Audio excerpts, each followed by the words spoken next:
নমস্কাৰ, মই জিতেন্দ্ৰনাথ খেতনিয়াৰে কৈছোঁ। 1971 চনত পাকিস্তানৰ লগত আমাৰ ভাৰত আৰু পাকিস্তানৰ যুদ্ধ হৈছিল। সেই যুদ্ধটো বহুত সংঘাত হৈছিল।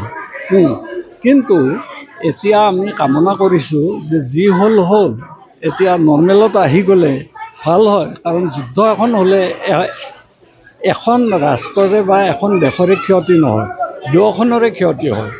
গতিকে আমি কামনা কৰিছোঁ যাতে এইটো সন্ত্ৰাসবাদটো নিৰ্মূল হওক, হৈ শান্তিত আহক বা কিবা আলোচনা কৰক। আৰু এই বিষয়ে আমাৰ জ্ঞাত বহুত মানুহ আছে, আমিতো সিমান আমাৰ এক্সপিৰিয়েঞ্চ নাই। গতিকে আমি চিধাচিধিকৈ ক'ব গৈছোঁ যে আমাক শান্তি লাগে। যুদ্ধ ডাঙৰ হৈছিল ইয়াত যুদ্ধ, কিন্তু যুদ্ধ ডাঙৰ হৈছিল সেই সময়ত এই আধুনিক অস্ত্ৰবিলাক নাছিলেতো তেতিয়া।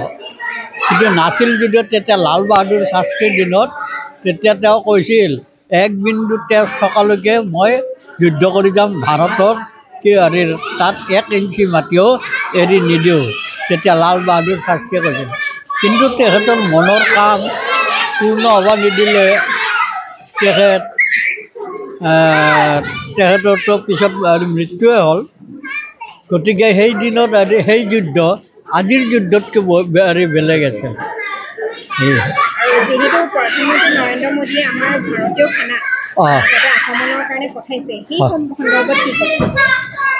ভাৰতীয় আৰু এতিয়া যিটো তেখেতে নৰেন্দ্ৰ মোদীয়ে যিটো কৈছে, তেখেতৰ দিনত আৰু সকলোৱে তাৰমানে চিন্তা কৰা নাই এটা কাৰণত, নৰেন্দ্ৰ মোদীৰ দৰে খুব সাহসী আৰু এতিয়া তেনেকুৱা নাই আৰু তেনেকুৱা নহ'ব। সেই নৰেন্দ্ৰ মোদী এজন বেলেগ আছিল আৰু তেখেতে এই হিন্দুৰ যিটো অপাৰেশ্যন কৰিলে, সেই অপাৰেশ্যনটো এইটো ধৰক সিমানখিনি হৈ অহা নাই। কিন্তু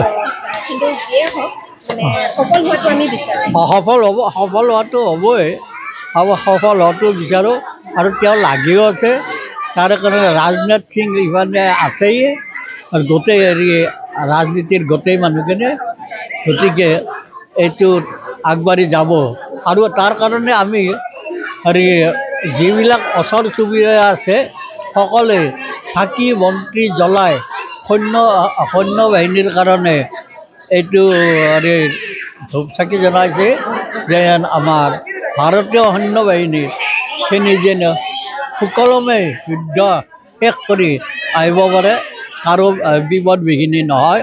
এইটোৱে আজি কামাখ্যা মাইতো তেওঁলোকে চাকি ধূপ চব জ্বলাইছে। এইখিনিয়ে।